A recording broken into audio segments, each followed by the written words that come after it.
Hello. Hello. अरे Swanandi madam, तुम्ही इथे काय करताय? तुमच्या सेवेमध्ये.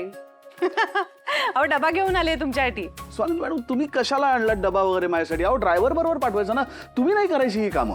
अहो वेळ होता थोडा माझ्याकडे, त्यामुळे म्हटलं बघूया तर डब्याच्या निमित्ताने मी बघते पुन्हा एकदा नवऱ्याला. पण ठीक आहे, काही हरकत नाही. तुम्हाला नाही आवडला ना? अहो पण मी असं कुठे म्हटलं? मी जाते हा पुन्हा डबा घेऊन, खाली जाते, खाली ठेवते आणि ड्रायव्हर दादांना सांगते की दादा तुम्हीच वर जा, राजवाडेंना तुम्हाला बघून जास्त आनंद होणार आहे, तुम्ही त्यांना डबा नेऊन द्या. ओके? अहो थांबा स्वानंदी मॅडम, अशा कुठे चाललात पटकन? माफ करा मला. या बसा या. पण का? अहो असं काय करताय? तुमचा डेंजर पण पाहिलाय ना मी, अगदी पोट भरून अनुभवलाय. आता नको, मला खरंच तुमची खूप भीती वाटते स्वानंदी मॅडम. नाही तर मला परत गावं लागेल. अबोल प्रीत बहरली हो. ठीक आहे, आता तुम्ही म्हणताय तर नाही रागवत. So sweet. खरं म्हणजे काय? हा म्हणजे खरं म्हणजे मी आता डबा घेऊन येण्याचं कारण आहे की आजींनी तुमच्यासाठी स्पेशली शिरा बनवलाय. वा वा वा, क्या बात आहे स्वानंदी मॅडम. आजीच्या हातचा शिरा म्हणजे ना, कसं सांगू तुम्हाला, स्वर्ग सुख.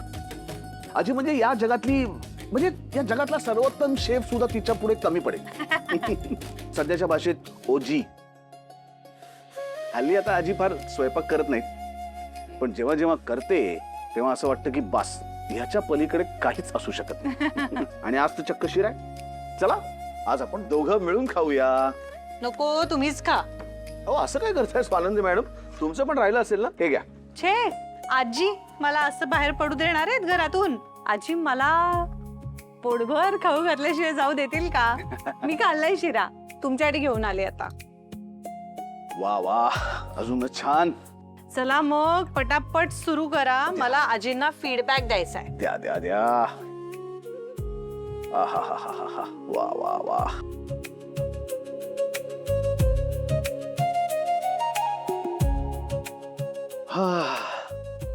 स्वानंदी मॅडम, वर्णन करायला सुद्धा माझे शब्द कमी पडतायत.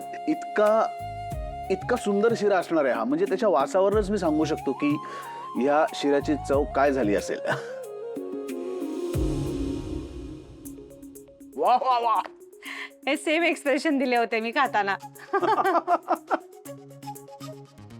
रवा असा एकदम असा लाल होईपर्यंत भाजून घेतला असेल आजीनी, आणि त्याच्यावरची अशी मस्त साजूक तुपाची धार धरली असेल. पण खरी मजा आहे ना ती त्या शिऱ्याच्या गोडव्यात. परफेक्ट गोड आणि त्याच्यात वेलची. आहाहाहा, आजीचा हात लागला ना की ती वेलची सुद्धा खुश होत असणार.